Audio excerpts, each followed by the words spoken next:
Bang, aplikasi apa bang? Objek primernya itu adalah ide. Content is king, ya. Distribution is king kong gitu. King Kong ya. Assalamualaikum warahmatullahi wabarakatuh. Waalaikumsalam warahmatullahi wabarakatuh. Kita belum punya opening yang bombastis ya. Iya belum. Tapi ya tidak masalah. Dan selamat datang teman-teman semua di segmen Kopi Susu Digital. Ya, pahit manis di dunia digital. Iya. Ya apapun itulah ya. Dan di segmen ini kita akan sharing-sharing ke teman-teman semua. Bukan kita berarti paling pintar, kita berdua paling pintar, tapi kita sebatas just sharing aja. Mungkin teman-teman juga punya sesuatu hal yang bisa dibagikan, silakan juga boleh dibagikan bersama dengan kita Ini semua. by experience aja ya. Ya, by experience aja. Dan ini adalah video pertama kita di Kopi Susu Digital ya. Dan kita akan membahas seputar ya dunia konten, dunia digital yang sekarang mungkin sedang dilulukan oleh beragam orang ya. Iya, apalagi musim-musim kayak gini, pandemi kan. Ini kalau misal internet hilang ya kita nggak ada pekerjaan dong.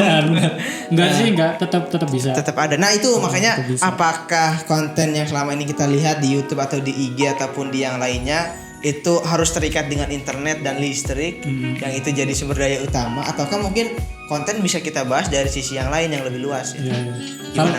Kalau aku sih lebih ke sini sih. Kalau misalnya kita bahas tentang content creation ya. Nah, content creator ataupun kan sebutannya content creator berarti kan pembuat konten konten, pencipta ya. Kreator konten itu sebenarnya lebih ke nggak harus digital sih. Nggak harus digital ya. Digital nggak harus biner 0101 ya. Kalau nggak harus bentuknya grafis ya. Grafis ataupun digital lah ya. Tapi betul.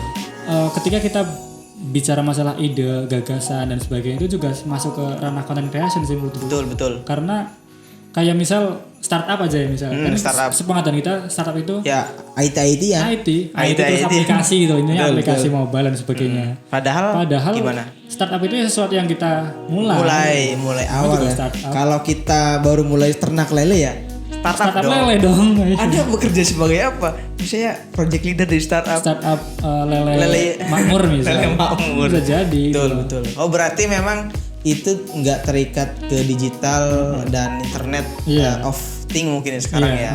Tapi lebih luas lagi berkaitan dengan ide yang menjadi fokus utama. Iya, kalau misalnya teman-teman pernah baca mungkin ada namanya judul buku Mastermind. Nah, itulah. Aku belum sih. Belum. Maksudnya di creation itu lebih ke situ. Iya. Gimana? Kita sebagai mastermind kita punya ide apa? Iya. Terus dari ide itu kita menciptakan apa? Sesuatu yang baru dan itu bisa menjadi bahasan ya ataupun menjadi sebuah penemuan barangkali ya. Penemuan baru juga itu barangkali menjadi salah satu bentuk konten kreasi kita, konten kreator. Betul. Konten Jadi kreasi. Konten yang namanya kreator ya. Pencipta ya. Bukan pencipta alam semesta juga sih. Ya kita sebagai manusia kan harus bisa mencipta dan menemukan. Kan udah ngomongin tentang kalau konten kreator ataupun konten itu nggak hanya berkaitan dengan digital, startup, IT, internet, listrik ya yang jadi sumber daya. Ini kalau tiba-tiba ada suatu hal terjadi, nah itu kan kita juga nggak mungkin bisa semacam itu gitu. Nah kadang ada ya di sosial media kita sering menemukan mungkin orang-orang mungkin melihat seorang content creator menciptakan sebuah karya, keren banget videonya, musiknya segala macam. Terus di komen, "Bang, aplikasi apa, Bang?" Softwarenya apa, Bang? Alatnya apa, Bang? Kameranya apa, Bang? Nah, gitu. Itu gimana itu? Apakah konten yang bagus dan berkualitas itu yang memang layak dikonsumsi publik itu harus dengan software, alat yang bagus atau gimana? Kita nggak bisa nampikin itu sih. Maksudnya oke, jelas kalau misalnya softwarenya bagus, alatnya bagus itu juga menjadi penunjang yang sangat mendukung gitu. Bahkan ada kalau dengan skill biasa tapi kameranya luar biasa atau itu sangat terbantu sekali dong. Atau suara biasa aja terus di auto tune ya. Atau di Adobe Audition atau segala macam jadi luar biasa. Itu jadi luar biasa. Itu juga kita nggak bisa nggak bisa menampilkan hal itu dari hal itu. Tapi hal yang paling mendasar sebenarnya bukan masalah gear, alat ataupun tools, karena ada namanya software, terus kemudian kamera ataupun audio itu kan hanya sebatas tools aja. Tapi yang pendukung harus, pendukung yang harus kita jadikan sebagai objek primernya itu adalah idenya, kontennya. Karena kalau misalnya dalam dunia marketing itu ada content is king, ya. Distribution is king kong gitu. King Kong, ya. Jadi distribusi itu bebas mau pakai platform apa aja, terus dan sebagainya. Betul. Bikinnya kayak gimana. Tapi yang harus diperhatikan pertama itu adalah kontennya mau kayak gimana. Gitu. Betul. Konsepnya yang mau dibuat seperti apa gitu kan. Idenya yang mau dibuat kayak gimana. Betul. Untuk menciptakan ataupun kalau aku sih memandang itu tentang pesan dan value sih yang ingin kita sampaikan kan. Misal kita pengen membuat video produk kamera ataupun makanan ataupun apalah misal. Ya yang jelas apa yang mau kita sampaikan dulu gitu. Ya, namanya kan media ya. Media. Kalau apa namanya kamera, kemudian lainnya. Kemudian sosial media itu kan media sarana tentang apa yang ingin kita sampaikan. Ya, tentang ide yang ingin kita sampaikan. Idenya gitu. Gimana nanti setelah itu kita turunkan lagi jadi teknis. Misal gini, di tools itu ya, itu kalau saya bisa simpulkan, tools itu nanti masuknya ke ranah-ranah yang sifatnya skala prioritas. Skala prioritas. Berarti tergantung penekanannya di mana ya. Iya. Misal kita punya ide mau bikin konten podcast. Berarti kan skala prioritas yang harus kita dahulukan adalah tools pendukungnya. Berarti kan audionya. Audio berarti kan dari mulai kan tadi kan ditanya tuh Bang, gearnya apa Bang? Berarti kan gitu. Skala prioritas pertama adalah audio karena podcast platform konten yang mau dibuat, yang mau dikreasi suara. Audio. Nah, audio itu dalamnya ada apa aja? Pertama mic dong. Ada mic. Kalau nggak pakai mic juga nggak apa-apa. Yang bisa pakai HP kan HP juga ada mic-nya kan. Nah, itu dideketin. Jangan mau bikin konten podcast tapi HP-nya di mana atau mic-nya di mana, kitanya di mana gitu. Iya, betul. Nanti mantul-mantul suaranya. Iya, nah. Atau jangan juga kedeketan Mas, nanti suara Mas. Iya, juga mengganggu sih. Enggak, ASMR kan juga sama kan bikin dulu. Nah, kalau misalnya bikin konten ASMR juga sama, berarti kan audio dulu. Mukbang ya, contohnya ya. Yang mukbang yang gitu. Nah, terus yang kedua itu berarti nanti software pendukungnya. Kan tadi kan tanya softwarenya pakai apa Bang? Gitu. Softwarenya biar suaranya bisa jernih. Gitu. Jadi ini masuk ke turunan kedua setelah ini ya tools audio berupa mic dan sebagainya, hardware-nya, software kan, nanti bisa. Berarti kan yang dan pilihannya banyak dong, software kan. Audio centric harus. Pertama ada Audacity. Audacity ini yang lagi kita pakai. Untuk ngerekam ya. Terus Adobe Audition. Terus apa lagi ya, masih banyak sih, kayak misal di platform masih banyak sih. Banyak ya, iya sih. Mungkin yang kita tahu itu doang ya. Mungkin kalian punya referensi yang lain gitu. Bisa di-share juga ke yang lainnya gitu. Yang jelas intinya kan bisa ngerekam kan. Tergantung fiturnya apa kan? Fiturnya apa nanti bisa diulik sendiri. Bisa langsung pakai Anchor ya. Iya, betul. Anchor langsung gitu. Nah, yang kedua misalnya konten kita udah punya ide nih, ide saya mau bikin review ya, misalnya review. Kan kontennya review. Berarti tentunya yang mau ditonjolkan adalah visualnya. Karena review itu kan berhubungan dengan visual. Video. Ataupun video-video sinematik. Nah, berarti kan itu kan video sentris, bukan audio sentris. Nah, jadi yang dijadikan skala prioritas tools pertama adalah kamera. Proper gitu loh. Yang proper. Jadi entah kameranya mau di tripod atau dipegang, itu semuanya punya teknik sendiri. Intinya nanti kita jelaskan mungkin di video-video selanjutnya. Nah, intinya itu nanti berarti skala prioritas pertama adalah yang berhubungan visual. Kamera dulu deh. Nah, nanti untuk masalah software pendukungnya apa aja? Banyak ada Premiere, Vegas, terus Movie Maker ya, Filmora, Ulit, KineMaster. Zaman dulu KineMaster. Lagi ya, aku pernah nyoba apa lagi? DaVinci Resolve ya, Final Cut, Corel Video Studio. Itu kan juga bisa. Maksudnya sangat banyak sekali tools yang bisa kita Power Director. Terus apa lagi lah? Banyak. InShot ya. InShot. Nah, itu Quick. Likey. TikTok sekali ya. Iya, TikTok sekali juga. Ada loh kemarin. Lowongan pekerjaan TikTok expert. Nah, itu juga jangan diremehkan. Kerjanya cuma main TikTok. Aku suka. Nah, intinya kayak gitu. Maksudnya tergantung kebutuhan konten kita. Betul. Karena itu kan pendukung ya. Jadi kita skala prioritaskan, jangan sampai kita mau bikin podcast tapi yang kita dahulukan adalah kamera dulu. Karena sekarang podcast juga dari YouTube ya. Dari YouTube. Walaupun kayak gitu kan tapi suaranya misal kurang banget gitu. Ternyata kemeresek suaranya gesek-gesek kita kan itu jadi nggak sesuai dengan konten kita, sesuai temanya juga gitu. Intinya ide. Betul, ide ya yang jadi titik tekannya akan kita deliver ya ke teman-teman ataupun ke audiens kita. Ya tadi kan kita udah bahas tentang prioritas ya. Kalau tools itu kan tentang prioritas kita. Misal kita bikin podcast berarti audio kita yang harus bagus gitu kan, dari mulai mixer atau mungkin aplikasi pendukungnya. Video berarti kita butuh kamera. Entah kamera HP, kamera handycam, kamera mungkin DSLR ataupun yang lainnya, mikro kamera yang buat syuting komersial. Oh iya. Apa namanya? Iklan itu. Apa? GoPro apa sih GoPro sih? Action cam gitu kan.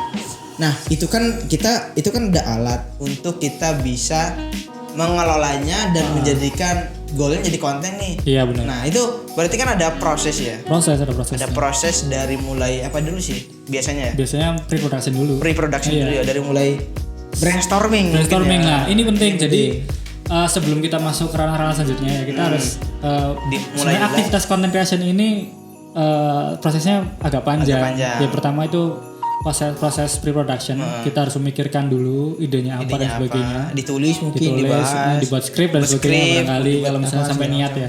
Buat kostumnya apa yang ini hal-hal mendetail tentang konten yang mau kita buat. Yang mau kita produksi ya. Kalau misalnya produksi kita adalah konten sitcom berarti kan harus ada wardrobe-nya.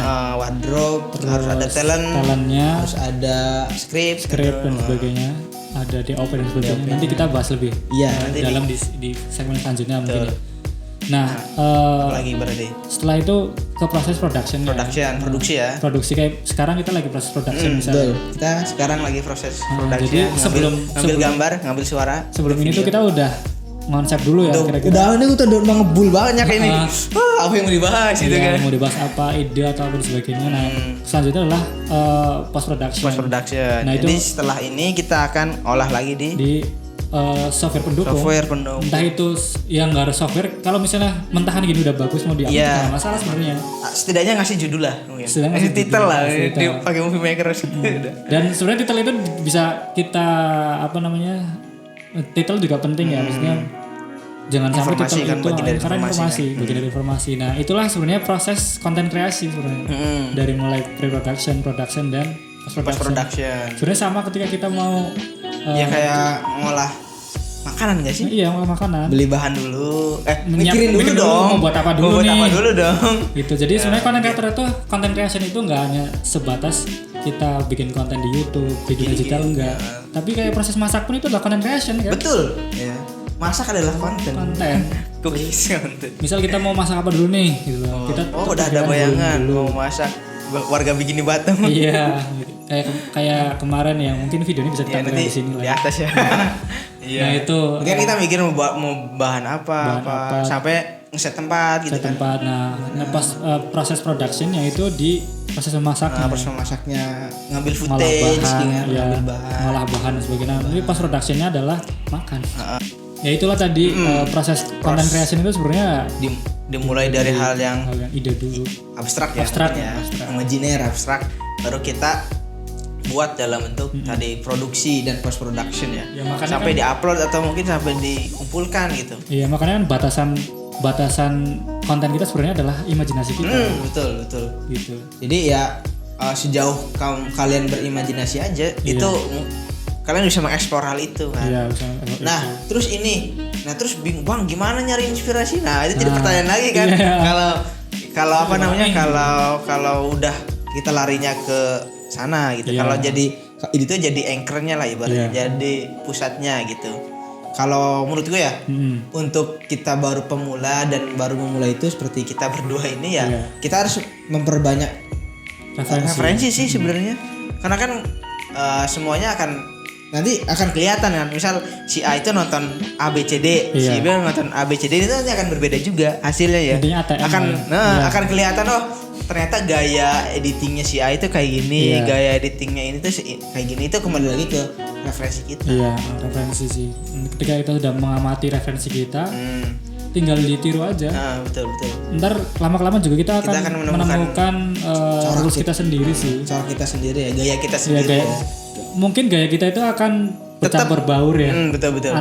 Antara referensi ini dan itu dan sebagainya. Gitu. Nah, itu yang menjadi keunikan. Iya. Dan kita bisa bisa banget untuk nyari tutorial, tutorial gitu kan. Itu menurutku yang mungkin bukan kuliah di jurusan itu. Iya. Sangat membantu sekali gitu kan. Kalau kata Gerard Liu itu yang salah satu membernya Weird Genius. WG itu kan juga sama. Kita nggak harus terpaut pada idealisme kita gitu. Betul. Untuk mengawali itu kita harus cari referensi yang banyak. Iya betul. Nanti entah ke depan kita mau menjadi seperti apa, ya pasti kita akan menemukan cara kita. Asal kita konsisten. Yang ini konsisten. Nah, si Eka Gustiwana juga sama. Dia tetap tiap hari itu nonton tutorial bikin musik kan. Itu jadi nggak masalah gitu kan. Iya. Mungkin ada di luar sana ingin jadi 3D artis. Kan sekarang kayaknya lagi banyak ya jual aset 3D. Nggak harus terpaut jurusan apa. Gitu itu juga masih bisa banget untuk diulik gitu kan di sana. Nah, mungkin itu saja untuk pengantar ya. Kuliah bukan kuliah sih. Ya pengantar ya di Kopi Susu Digital kan kalian juga udah punya gambaran bagaimana video kita dan nah ini untuk kita saling belajar dan saling sharing. Kedepan kita akan membuat dan membahas tips and trick untuk bisa membuat konten ya. Dari mulai mungkin pre-post, sama post ya production. Toolsnya apa aja itu nanti bisa kita ulik bersama-sama dan kalian bisa ikuti bersama-sama. Dan kita mencoba untuk sederhana mungkin lah ya. Agar bisa kita belajar bareng. Ya jangan terlalu terlalu tinggi lah. Kalau misalnya di Gunrock itu kan kayak bahas tentang apa itu S-Log dan sebagainya itu nggak sampai ke situ sih. Itu ada teorinya sendiri gitu kan. Dan lagi ternyata sekarang sebenarnya makin simpel sebenarnya. Tren ya. Kayak misal kembali lagi Polaroid, analog kamera, yang nggak ada bokeh-bokeh sama sekali itu sudah tidak berlaku gitu kan. Sekarang kembali ke ala-ala estetik gitu kan. Itu bahkan retro ya. Bahkan video-video itu udah pakai S-Log misalnya. Udah kameranya tinggi malah dibuat efeknya kayak kamera handycam kan. 15 frame per second. Gitu nanti kalian juga bisa lihat tren lah gimana di luar gitu kan di sana. Oke, itu saja mungkin yang bisa kita bahas untuk sesi pertama ini di Kopi Susu Digital. Semoga kalian terpatik semangatnya untuk terus ngikutin kita terus gitu. Untuk menciptakan banyak karya dan banyak berbagi pengalaman dan knowledge ya dan pengetahuan lah terkait dengan dunia keperkontenan. Itu saja, terima kasih dari kami berdua. Saya Willy, saya Rizky. Undur diri. Wassalamualaikum warahmatullahi wabarakatuh. Waalaikumsalam.